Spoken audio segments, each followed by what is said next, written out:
Okay, class, so we're going to do our first Ring Around the Role play competition. Let me briefly explain how the game works. We're going to share one phone call. I'm the member. All of you are the customer service specialist. I'm going to ask a question. You're not going to know who I'm going to ask for the answer. I'm going to call out your name, and you're going to pick it up as if we were having a one-on-one conversation and answer it with your beautiful ARM method and all the knowledge you've learned. I will then ask another question, either call somebody else or maybe call you again. You never know, so be on your toes. As you give great responses, I'm going to score them. 5 is perfect. 1 means don't worry, there's plenty of time to practice. And everywhere in the middle could be a score as well. Does the game make sense? Are you guys ready for your first Ring Around the Role play? Oh, yeah. Okay, now what I'm going to do is I'm going to look away because I don't want you to make eye contact with me, because on the phone you will not be making eye contact with the members, okay? And I'll be scoring as we go along. Ready to go? Yep. Ready. Okay, so Medicare is kind of confusing to me, so maybe you can help me out. What is exactly covered under Medicare Part A? Zach. Chris, I'm really glad you asked that. Medicare Part A can be kind of confusing. It's actually part of original Medicare, and it covers services at the hospital. So I always think of A as at the hospital. Does that help you differentiate that from the other parts of Medicare? That absolutely does. Zach, thank you so much for that excellent information, but I still have some more questions. My next question is, now that I understand how Medicare Part A works, what exactly is covered under Medicare Part B? Donnie? You know what, Chris, that is a great question, and I'd love to clear that up for you. Medicare Part B is an insurance that covers outpatient services, such as doctor's visits. Now, it is administered by CMS, a branch of the federal government, and it usually has a premium for most people. Is there any other questions I can answer for you today? Actually, that really clears up Medicare Part B. I feel much more knowledgeable now, but I'm still a little bit confused. Where does Part D fit into this whole thing? So A took care of my hospitalization, B handled my doctor's visits. Why would I need Part D? Help me with that, please. Michael. You know what, Chris, I'll be more than happy to explain that Part D, because when we look at it, we want to look at comprehensive coverage. Part A, helping you out again with what happens at the hospital. B, with your outpatient visits. Well, D is really designed to help you with your medications, right? And medications can be really expensive, and this plan was created to kind of help supplement that so you don't have to spend all this money out of pocket. So it covers your prescription drug costs that would be prescribed based on your doctor's visits. So do you understand how this one complements Part A and B? I absolutely do, and thank you so much for that detailed and comprehensive explanation. All right, guys, give yourselves a hand. First Ring Around the Role play.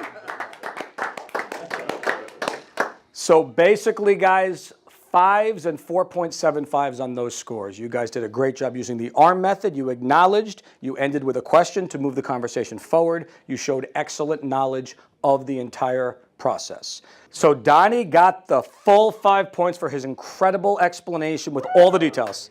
Mentioned the premium aspect and even mentioned how it was managed, but that doesn't mean Michael and Zach didn't do fantastic, because I'm a tough grader, guys. 4.75 means an unbelievable response. I want to hear responses just like that on the phones. How does everybody feel after the first Ring on the Role play? Good. All right? Do you guys start to get the sense of how practicing your responses is so much more powerful than just knowing the information?